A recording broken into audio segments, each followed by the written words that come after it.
ये unforgettable love of my का chapter 8 है, जहाँ पर सैनफेफे लू से कहती है तो आपका मूड अच्छा कब होगा। तो लू सैनफेफे से कहता है फिलहाल तो मैं नहाना चाहता हूँ। तो सैनफेफे कहती है क्या।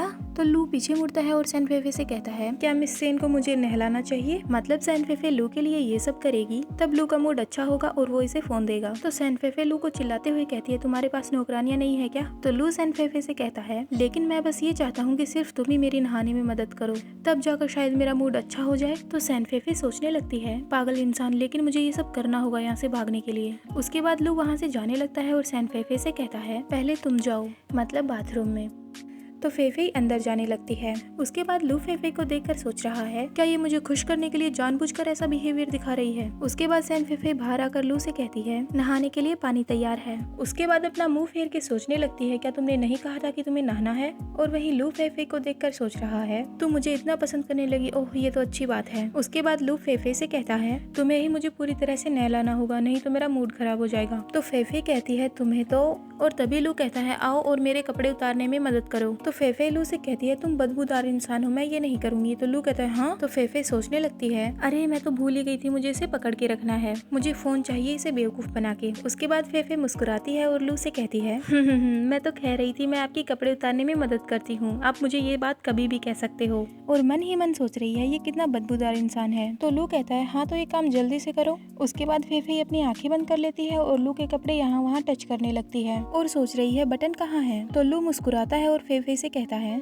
मिस सेन मुझे पता है कि मेरी बॉडी काफी अच्छी है, लेकिन तुम्हें मुझे लगातार इस तरह यहाँ वहाँ छूने की इतनी जरूरत तो नहीं है वैसे। तो फेफे अपनी आंखें खोलती है और कहती है हाँ, और फिर अपना फेस साइड में कर लेती है और कहती है हाँ सही है, आपका शरीर सच में काफी अच्छा है। और सोचने लगती है और मन में सोचने लगती है हाँ एक कचरे की तरह ठोस। और तभी लू सैनफेफे का हाथ पकड़ लेता है और उससे कहता है मैं जानता हूँ कि तुम्हें मुझे छूने में खुशी हो रही है, तो क्यों ना हम यहाँ वहाँ की बातें ना करते हुए सीधा मुद्दे की बात करें। तो सैनफेफे अपना हाथ छुड़ा लेती है और बाहर भाग जाती है। और बाहर भागते हुए वो कहती है घटिया इंसान, अब मैं तुम्हारे साथ और नहीं सो सकती। तो लू अपनी इविल स्माइल देता है, हंसने लगता है और बोलता है मिस सेन क्या अब आप मुझे नहलाने में मदद नहीं करेंगी, क्या अब आपको फोन नहीं चाहिए। उसके बाद लू बाहर आता है और मेड से पूछता है वो कहाँ है। तो मेड बताती है यंग मास्टर मिस सेन ने कहा कि उन्हें भूख लगी है, वो डाइनिंग रूम में चली गई। उसके बाद दोनों मेड पीछे से बातें करती हैं और शाओमी दूसरी मेड से कहती है वो सब अफवाहें नहीं थी, क्या तुम जानती हो कि यंग मास्टर को कोई प्रॉब्लम है, मुझे लगा था कि यंग मास्टर को महिलाएं नहीं पुरुष पसंद हैं। तो दूसरी मेड शाओमी से कहती है लेकिन क्या तुमने ये बात सुनी कि नाइट में यंग मास्टर ने मिस सेन को बेहोशी कर दिया था। दोनों मेड आपस में ही खुश हो रही हैं और शाओमी कहती है हाँ मैंने सुना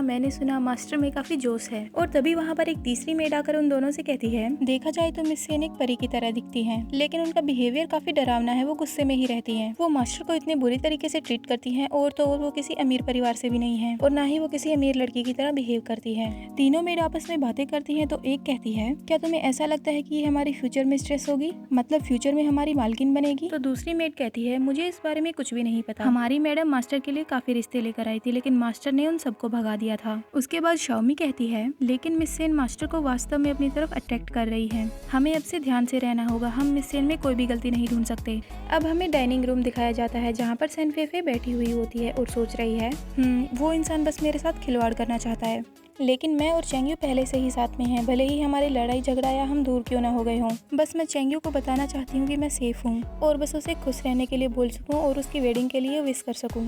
उसके बाद लू सैनफेफे के पास आ जाता है और उससे कहता है ये बस एक खाना ही तो है, तुम इस खाने के लिए रो क्यों रही हो। उसके बाद सैनफेफे चिल्लाकर लू से कहती है साइको इंसान। तो लू कहता है तो फिर तुम खाने को देखकर रो क्यों रही हो। तो सैनफेफे कहती है एक मूर्ख इंसान कैसे समझेगा कि कोई दूसरा इंसान क्यों रो रहा है। उसके बाद सैनफेफे स्पून वगैरह फेंक देती है और कहती है मेरी भूख मर गई और वहाँ से उठ के जाने लगती है। तो लू सैनफेफे के रास्ते में अपना पैर ले आता है तो सैनफेफे पीछे हट जाती है और फिर लू पर चिल्लाकर कहती है तुम यहाँ से चले जाओ। और तभी लू अपनी जेब से एक फोन निकालता है और फेफे से कहता है क्या मिस सेन को कॉल नहीं करना।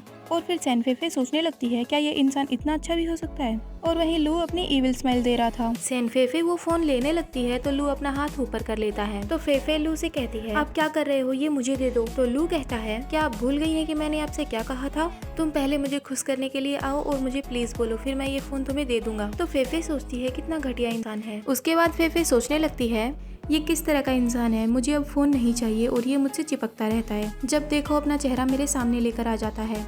और तभी लू सैन फेफे का हाथ पकड़ लेता है। तो फेफे कहती है चले जाओ यहाँ से, आप क्या करना चाहते हो? तो लू कहता है हाँ, जो तुम सोच रही हो मैं वही करना चाहता हूँ। और फिर फेफे के चेहरे को छूते हुए कहता है तुम काफी ईमानदार इंसान हो, इसीलिए तुम मुझे एक्सेप्ट नहीं कर रही।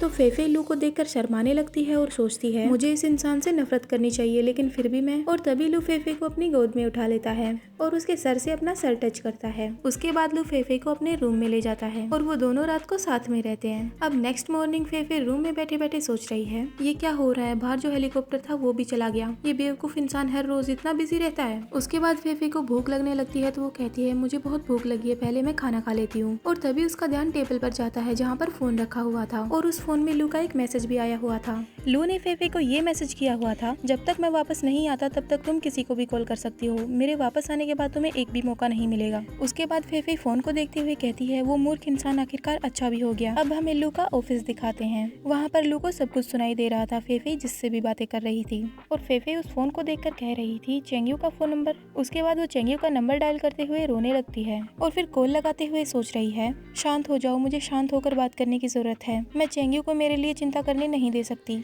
उसके बाद चेंग्यू का सेक्रेटरी फोन उठाता है और कहता है हेलो, क्या मैं जान सकता हूँ कि आप कौन हैं? फेफे समझ जाती है कि ये चेंग्यू का सेक्रेटरी वेसुओ है। उसके बाद फेफे वेसुओ से कहती है हेलो, क्या आप मैनेजर वेई बोल रहे हैं? मैं सैन फेफे हूँ, मैं चेंग्यू से बात करना चाहती हूँ, क्या वो वहाँ पर है? तो मैनेजर एकदम से चिल्लाने लगता है और कहता है क्या मैं मिस सेन?